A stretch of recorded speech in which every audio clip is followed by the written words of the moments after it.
بسم اللہ الرحمن الرحیم یسبح للہ ما فی السماوات وما فی الارض الملک القدوس العزیز الحکیم هو الذی بعث فی الامیین رسولا منہم یتلو علیہم آیاتہ ویزکیہم ویعلمہم الکتاب والحکمہ۔ اب دیکھیے آپ، جیسے وہ آیت 3 دفعہ آ چکی تھی، یہ چوتھی مرتبہ آ رہی ہے۔ وہ بنیادی طریقہ کار کیا تھا؟ قرآن کی تلاوت۔ قرآن اس مقناطیس کے مانند تھا کہ جس کے اندر جس کی روح بیدار ہے اس کو کھینچ لے گا۔ یہ ہے آپ کا آلہ دعوت۔ اب آپ کے پاس وہ آ گئے جو سلیم الفطرت، کسی درجے میں سلام، جن کی زیادہ سلیم الفطرت اور زیادہ جو ہے وہ فوراً آ گئے۔ کچھ کو تھوڑا سا وقت لگا، پھر کچھ اور وقت لگا، کچھ اور وقت لگا، تو 12 برس میں مکے کی جو ہے وہ ہانڈی کے اندر پوری طرح بلو کر نکال لیا گیا۔ اور جو نکالا پھر ان کی تربیت، ان کی تعلیم اسی کتاب سے، حکمت قرآن پر بیس کر رہا ہے سارا پروسیس۔ تربیت بھی قرآن سے، تزکیہ بھی قرآن سے، دعوت بھی قرآن سے، تذکیر بھی قرآن سے، تبشیر بھی قرآن سے، انذار بھی قرآن سے۔ تذکیر، انذار، تبشیر، اس سے دعوت ہو گئی، اور شفاء لما فی الصدور، دل کے اندر کے جو روگ ہے ان کا علاج۔ یہ دل کا روگ ہے کیا؟ دنیا کی محبت، اللہ خیر صلی اللہ، مال کی محبت، اولاد کی محبت، سب کیا ہے؟ ہاتھی کے پاؤں میں سب کے پاؤں دنیا کی محبت۔ یہ قرآن نکال دیتا ہے۔ هو الذی بعث فی الامیین رسولا منہم، وہی ہے جس نے بھیجا، اٹھایا امیین میں سے ایک رسول، انہی میں سے۔ یتلو علیہم آیاتہ، ان کو پڑھ کر سناتا ہے اللہ کی آیات، یہ وہ مقناطیس۔ وَيُزَكِّيهِمْ وَيُعَلِّمُهُمُ الْكِتَابَ، وہ تزکیہ کر رہا ہے۔ تلاوت آیات کے ذریعے سے غلط نظریات ختم ہوئے، غلط نظریات ختم ہوئے۔ ان غلط نظریات پر جن ہمارے اعمال کی بنیاد تھی، ہر عمل کے پیچھے کوئی نظریہ ہے، کوئی ویلیو ہے جو آپ کے ذہن میں ہے، جس کے تحت آپ کوئی بھاگ دوڑ کر رہے ہیں، کوئی عمل کر رہے ہیں۔ وہ ویلیو غلط ہے تو عمل غلط ہوگا، ویلیو صحیح عمل صحیح ہوگا۔ قرآن نے ویلیو آپ کی صحیح کر دی، تو گویا کہ اب یہ برے اعمال، بری عادات، یہ جیسے پت جھڑ میں پتے جھڑ جاتے ہیں، خود ہی جھڑ جائیں گے، کیسے رہیں گے؟ اندر سے غذا ہی نہیں مل رہی، اندر تو جڑ ختم ہو گئی ان کی۔ یہ ہے تزکیہ۔ اور پھر تعلیم کتاب و حکمت، اب انہیں سکھاؤ، احکام دو، اور بڑی گہری بصیرت والی باتیں بھی سکھاؤ۔ وہ سب کے لیے نہیں ہے۔ اس کو وہ کہتے ہیں، جیسے کہ ہمارے ہاں عربی مدارس میں بھی اب ہے شعبہ تخصص، فارغ التحصیل تو تم ہو گئے، اب تخصص کرو۔ یہ اصل میں تعلیم حکمت جو ہے، یہ محمد رسول اللہ کی تعلیم کا اور تربیت کا شعبہ تخصص ہے، یہ سب کے بس کا روگ نہیں۔ وَمَن يُؤْتَ الْحِكْمَةَ فَقَدْ أُوتِيَ خَيْرًا كَثِيرًا يُؤْتِي الْحِكْمَةَ مَن يَشَاءُ وَمَن يُؤْتَ الْحِكْمَةَ فَقَدْ أُوتِيَ خَيْرًا كَثِيرًا۔ یہ اللہ تعالیٰ کسی کسی کو صلاحیت دیتا ہے۔ اس سے پہلے تو وہ کھلی گمراہی میں تھے۔ وَآخَرِينَ مِنْهُمْ، اور محمد کو بھیجا ہے اللہ نے صرف امیین کے لیے نہیں، اوروں کے لیے بھی جو ہے تو انہی میں سے پوٹینشلی، لَمَّا يَلْحَقُوا بِهِمْ، ابھی ان میں شامل نہیں ہوئے۔ حضور سے ان کے بارے میں پوچھا گیا، حضور نے مجلس میں بیٹھے ہوئے تھے، سلمان فارسی ان کے کندھے پر ہاتھ رکھا، فرمایا حکمت اگر سریا پر بھی ہوگی تو اس کی قوم کا کوئی شخص اسے لے آئے گا۔ اور کم سے کم یہ کہ تمام جو حنفی مسلمان علماء وہ سمجھتے ہیں کہ اس حضور کی حدیث کا مصداق امام ابو حنیفہ ہے رحمۃ اللہ علیہ۔ بہرحال اس میں کوئی شک نہیں کہ ایرانی قوم جو ہے بحیثیت مجموعی بہت ذہین، فتین، فلاسفر ایک سے ایک بڑھ کر، متکلم سارے کے سارے ایرانی ہیں۔ یہ ساری چیزیں ان کے ہاں فلسفہ، منطق، دو چیزیں کی گھٹی میں 3 مراکز رہے ہیں دنیا میں فلسفہ اور منطق کے، ہندوستان، ایران، یونان، 3 ہے۔ نمبر 2 پہ جرمنی آ جائے گا، اس لیے کہ وہ بھی ایرینز ہیں۔ یہ ایرینز ہیں، یہ حام کی نسل ہے میری تحقیق کے مطابق۔ اللہ تعالیٰ نے سام کی نسل کو چن لیا نبوت کے لیے، حام کی نسل کو چن لیا حکمت کے لیے۔ وآخرین منہم لما یلحقوا بہم، میرے نزدیک اس آیت کی صحیح تعبیر کیا ہے کہ ایک نیوکلیس، جیسے کہ اسٹرکچر آف ایٹم ہے، ایک نیوکلیس ہے، اس میں پروٹونز ہوتے ہیں، اور بھی بڑی بلائیں ہوتی ہیں، اب تو ایک سے ایک نکلی آ رہی ہیں۔ جب ہم نے فزکس پڑھی تھی تب یہ تھا کہ ایک نیوکلیس ہے، اس میں پروٹونز ہیں، پازیٹیو چارج ہے، اور پھر یہ ادھر جو ہے وہ اب جو الیکٹرانز چل رہے ہیں دائرے میں، بڑا ایٹم جو ہے وہ بہت سے دائروں میں۔ تو نیوکلیس اس امت کا امیین، بنو اسماعیل، اور ان کے تابع اہل عرب مشرکین، یہ نیوکلیس۔ پھر سب سے پہلے ایرانی آ گئے، پہلا جو ہے نیوٹرون الیکٹران ایرانیوں کا ہے۔ پھر رومی آ گئے، کچھ آ گئے ادھر سے، کچھ قبطی آ گئے ایجپشنز، ادھر سے آگے آپ بڑھے تو ہندی آ گئے، سندھی آ گئے، پہلے سندھی آئے پھر ہندی آئے، یہ سب ہیں اب مختلف دائرے، یہ بڑھتا جا رہا ہے۔ لیکن نیوکلیس امیین اور باقی سب آخرین۔ امیین میں سے چونکہ خود حضور تھے لہذا ان پر اتمام حجت آخری درجے میں ہو گئی، لہذا ان کے لیے کوئی رعایت نہیں تھی، اگر ایمان نہیں لائیں گے تو قتل کر دیے جائیں گے۔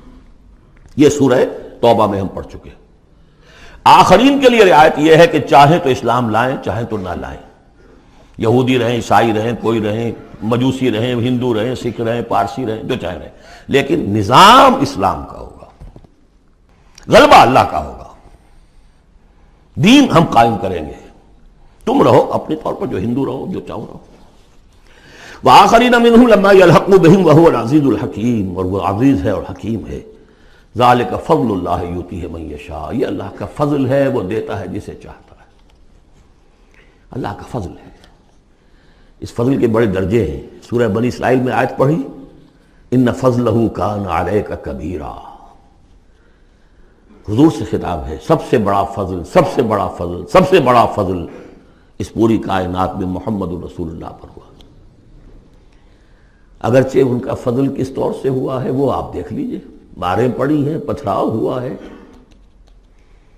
خون کے دھارے چھوٹے ہیں۔ اللہ کا فضل جو ہے دنیا میں وہ ناز و نام نہیں ہے، عیش نہیں ہے، آرام نہیں ہے۔ جس میں سب سے بڑا فضل تھا اسے یتیم پیدا کیا، پوسٹیومس، پیدا بھی ہوا باپ کے فوت ہونے کے بعد، بالکل مفلس قلاش۔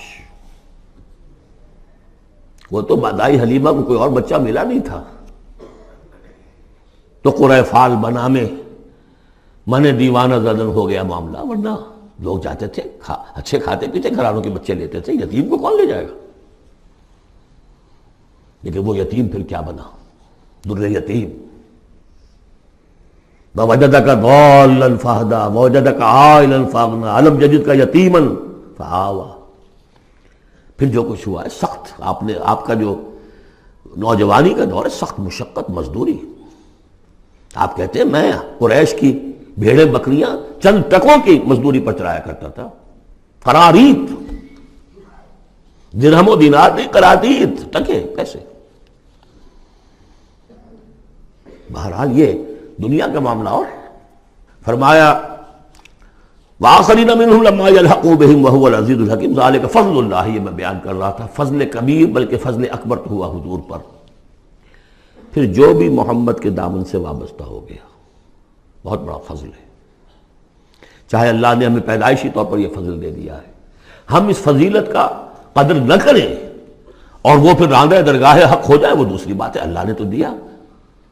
بل اللہ یمن علیکم ان ہداکم للایمان، تمہیں اس راستے پر ڈال دیا ہے اللہ کے بندو، تمہیں پیدا کیا وہاں جا، تم نے پیدا ہوتے کال میں اذان سنی ہے اور دوسرے کال میں اقامت سنی ہے، اس سے بڑا فضل کیا ہوگا؟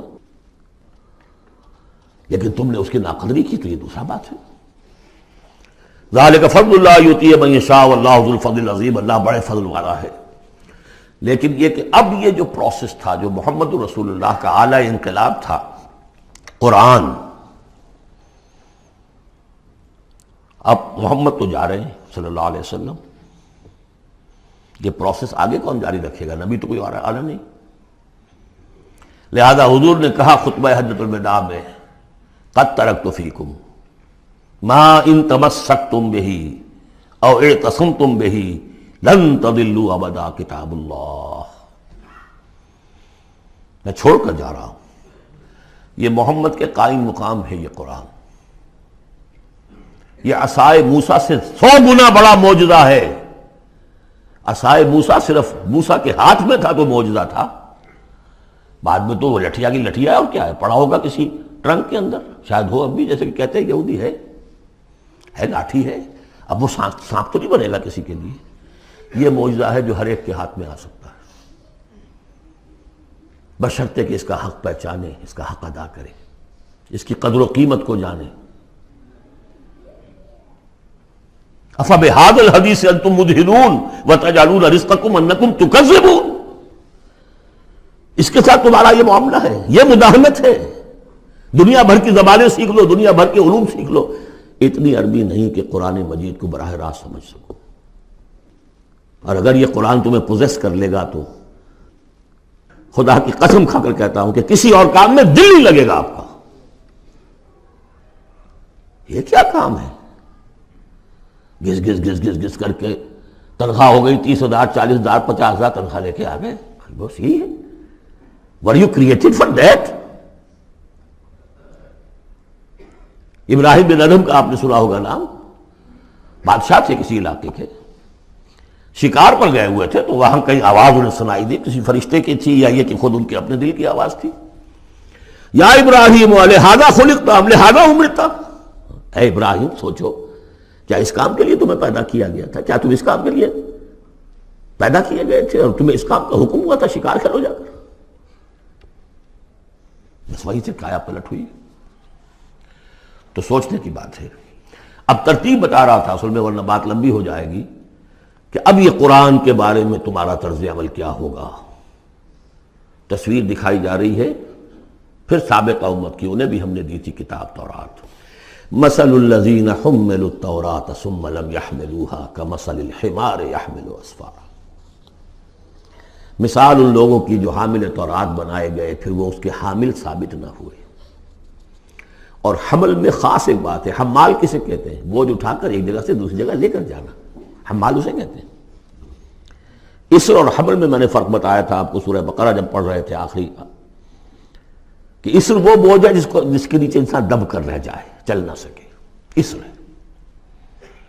اور حمل وہ ہے جس کو لے کر چل سکے. اب عورت کا بھی حمل ہوتا ہے، وہ لے کر چلتی ہے. بہرحال جب ایڈوانس پریگننسی ہوتی ہے دکھ تو ہے، تکلیف ہے، وہن علی وہن تو ہے، چل سکتی ہے. اسی طرح حمال ہے، وہ لے کے جا رہا ہے. تو حمل التوراۃ، یہ اللہ تعالیٰ جس کو کتاب دیتا ہے حامل بناتا ہے، اس کے ذمے سے پہنچاؤ. لتبیننہ، تمہارا فرض ہے اسے واضح کرو، اسے عام کرو. یا اہل القرآن، حضور نے فرمایا ہے قرآن والوں، لا تتوسط. ایک ذہنی سہارا ہمارے پاس اللہ کی کتاب ہے. 40 من سونا ہم نے لگا دیا ہے اس قرآن کو تاروں سے لکھنے پر. معلوم ہے آپ کو، رکھا ہوا ہے ہمارے ہاں، ایوبی دور کی یادگار. بہرحال قرآن مجید کے حامل بنائے گئے تھے اس لیے کہ اوروں تک پہنچاؤ. ثم لم يحملوها، انہوں نے نہیں اٹھایا. کمثل الحمار، ان گدھوں کے مانند ہے. يحمل اسفارا، جو کتابوں کا بوجھ پھر اٹھائے پھر رہا. مکالمات فلاں بھی لکھ دیجئے آپ، باندھ کر گشڑی رکھ دے، انسائکلوپیڈیا برٹانی کا پورا رکھ دے، گدھے کو کیا فائدہ اس سے. مثل القوم الذین کذبوا بآیات اللہ، مثال اس قوم کی جس نے اللہ کی آیات کو جھٹلایا. بے صاحب بہت بری ہے. اب یہ جھٹلانا میں پہلے واضح کر چکا ہوں سورہ واقعہ پڑھتے ہوئے. یہ جھٹلانا ہے، یہ ہمارا قرآن کو جھٹلا رہے ہیں ہم اپنے عمل سے. ایک شخص آپ سے پوچھے گا آپ قرآن کو اللہ کا کتاب مان لیا؟ میں مانتا ہوں. آپ نے کبھی پڑھا اس کو؟ آپ 7 سمندر کا سفر پار کر کے یہاں MBA کرنے تشریف لے آئے ہیں امریکہ میں. MBA معلوم ہوتا ہے کہ کوئی پتہ نہیں، کوئی جنت کی کوئی سیٹ ہے، کیا ہے. قرآن آپ نے نہیں پڑھا تو کیسا ایمان ہے آپ کا قرآن پر؟ کیا جواب دیں گے؟ تکذیب کر رہے ہیں اپنے عمل سے. بئس مثل القوم الذین کذبوا بآیات اللہ واللہ لا یہدی القوم الظالمین. اللہ ایسے ظالموں کو زبردستی تو ہدایت نہیں دیتا. اللہ کی ہدایت ایسی گھٹیا شے تو نہیں ہے، اتنی حقیر شے تو نہیں ہے. اب دیکھیے 4 آیتیں، یہ یہاں پر بھی 4 4 جمع 3 کی تقسیم ہے. 4 آیتیں پوری ہو گئی تھی. حضور کی بعثت 2 میں ہے. امیین نیوکلیس ہے، آخرین سب الیکٹرانز ہیں اس کے چاروں طرف. یہ ملٹی نیشنل امت ہے. ملٹی نیشنل فرمز تو آپ کو معلوم، ملٹی نیشنل. جبکہ سابق جو امت تھی بنی اسرائیل، وہ یونی ریشیل، ایک نسل کی. یونی ریشیل، یونی نیشنل، یہ multi racial, multi national. Hindi بھی، فارسی بھی، ایرانی بھی، ترک بھی، چینی بھی. اب تو دنیا کا میں نہیں سمجھتا کہ کوئی قوم رہ گئی ہو، کوئی نسل رہ گئی ہو جس میں کچھ نہ کچھ مسلمان موجود نہ ہوں. اور دوسری بات یہ کہ حضور کا بنیادی کیا ہے؟ اعلیٰ دعوت، اعلیٰ تربیت، جس سے کہ مردان کار تیار کیے جو جہاد اور قتال کریں گے، وہ ہے قرآن. اب آگے 4 آیتوں میں وہ جو طرز عمل ہمارا ہو گیا اس کی تصویر دکھائی جا رہی ہے بنی اسرائیل کے طرز عمل میں.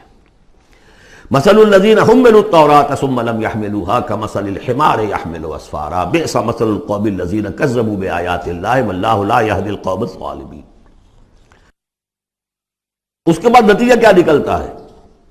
جو آیات الہیہ سے رشتہ ٹوٹے گا تو سہارا کیا چیز رہ جائے گی؟ ہم تو اللہ کے چہیتے ہیں، لاڈلے ہیں، ہمیں تو جہنم میں کوئی جھونک ہی نہیں سکتا. جھونکے گا بھی تو دوسروں کی آنکھ میں دھول جھونکنے کے لیے چند دن کے لیے، ہمیں بھی ڈال کے فوراً نکال لیں گے. اللہ کو بھی چوری کرنی ہے، خیانت کرنی ہے، ہمارے لیے کرنی ہے. اور ہم جیسے بھی کچھ ہیں، جو بھی کچھ ہیں، زانی ہیں، شرابی ہیں، جو بھی کچھ ہیں، لیکن تیرے محبوب کی امت میں، جب تیرے محبوب کی امت میں ہے، سیلویشن از گارنٹیڈ، شفاعت تو ملنی ہی ملنی ہے. بہت زیادہ کرنا ہے تو کسی بزرگ کی مزار پہ دیگے بھی چڑھا ہے، بس اور کیا لیں گے. یہ ہے وہ سارا معاملہ، یہ ہے وہ امانی، یہ ہے وہ من گھڑت خیالات، یہ ہے وہ وشفل تھنکنگ سے جو عقیدوں کی شکل بن جاتی ہے، جس کی وجہ سے عمل سے، وہ جو اقبال نے کہا کہ پتہ نہیں نام کیا ہے اس کا، خدا فریبی کے خود فریبی، عمل سے فارغ ہوا مسلمان بنا کے تقدیر کا بہانہ. وہ تقدیر کی بجائے آپ یہاں یہ عقائد جوڑ لیجئے تو پھر عمل کی کیا ضرورت ہے؟ بے وقوف ہوگا جو عمل کرے. رشوت نہ لے، عیش نہ کرائے بچوں کو، بے وقوف ہے، احمق ہے، پاگل ہے. قل یا ایھا الذین ھادوا ان زعمتم انکم اولیاء للہ من دون الناس، کہہ دیجئے اے نبی، اے وہ لوگوں جو یہودی ہو گئے ہو، اگر تمہارا واقعی یہ گمان ہے کہ تم اللہ کے دوست اور اللہ تمہارا دوست ہے. ان زعمتم، زوم کا لفظ اردو میں بھی بولتے ہیں خیال خام کے لیے، بڑا زوم ہو گیا اسے. ان زعمتم، اگر تمہیں یہ خیال خام لاحق ہو گیا ہے، انکم اولیاء للہ من دون الناس فتمنوا الموت ان کنتم صادقین، یہ سورہ بقرہ میں آ چکا مضمون. اگر ایسے واقعی خیال ہے تو تمہیں موت کی تمنا کرنی چاہیے. دوست سے ملنے کی آرزو ہوتی ہے یا ہجر کی؟ وصال چاہیے یا ہجر چاہیے؟ ولا یتمنونہ ابدا بما قدمت ایدیہم، یہ ہرگز تمنا نہیں کر سکتے موت کی. کیوں؟ بسبب اس کے جو ان کے ہاتھ آگے بھیج چکے ہیں. انہیں معلوم ہے ہم نے کیا کرتوت آگے بھیجے. بل الانسان علی نفسہ بصیرہ، انسان کو خود معلوم ہے کہ میں کیا کچھ بھیج چکا ہوں، کیا کیا کمائیاں کی ہیں، کیا کیا حرام خوریاں کی ہیں. وہ سارے کے سارے جو ہیں وہ تو آگے بھیجے ہوئے ہیں. واللہ علیم بالظالمین، اللہ ان ظالموں سے خوب واقف ہے. قل، اے نبی ان سے کہہ دیجئے، ان الموت الذی تفرون منہ فانہ ملاقیکم، وہ موت جس سے تم بھاگتے ہو وہ تم سے ملاقات خود فرما لے گی. تم بھاگتے رہو، انہ ملاقیکم، وہ آن کھڑی ہوگی سامنے. ثم تردون الی عالم الغیب والشہادہ، پھر تمہیں لوٹا دیا جائے گا اس ہستی کی طرف جو غیب اور شہادہ سب کا جاننے والا ہے. جو تمہارے سامنے ہے اس کا بھی، جو تمہارے پیچھے ہے اس کا بھی، جو بحیثیت نوع انسانی تمہارے لیے کھول دیا گیا اس کا بھی، اور جو تمہارے سے غیب میں رکھ دیا گیا اس کا بھی. فَيُنَبِّئُكُم بِمَا كُنتُمْ تَعْمَلُونَ، پھر وہ تمہیں جتلا دے گا جو کچھ تم کرتے رہے تھے. یہ دوسرا حصہ ہو گیا 4 آیات کا. گویا کہ جو کتاب محمد رسول اللہ دے کر گئے ہیں، قد ترکتم، اور جس کے لیے حکم دے کر گئے تھے کہ اب تمہارے ذمے ہے، میرے کندھے پر سے یہ بوجھ اتر کر تمہارے کندھوں پر آ گیا ہے. الا هل بلغت انا نشهد انك قد بلغت واديت ونصحت، انا نشهد انك قد بلغت الرسالة واديت الامانة وكشفت الغمة. یہ تو گواہیاں لی ہیں. اس کے بعد اللہم اشہد، اللہم اشہد، اے اللہ تو بھی گواہ رہے، یہ مان رہے ہیں. اور پھر فَلْيُبَلِّغِ الشَّاهِدُ الْغَائِبَ، ایک سائی آف ریلیف. میرے کندھے پر جو بوجھ تھا، اِنَّا سَنُلْقِي عَلَيْكَ قَوْلًا ثَقِيلًا، آج وہ بوجھ میرے کندھے سے اتر گیا لیکن تمہارے کندھوں پر آ گیا. مجھے تو صرف امیین تک یہ فرض براہ راست انجام دینا تھا، تمہیں پوری نوع انسانی تک انجام دینا ہے. Heavy burden. اس کے لیے یہ ہے دوسرا حصہ 4 آیات کا.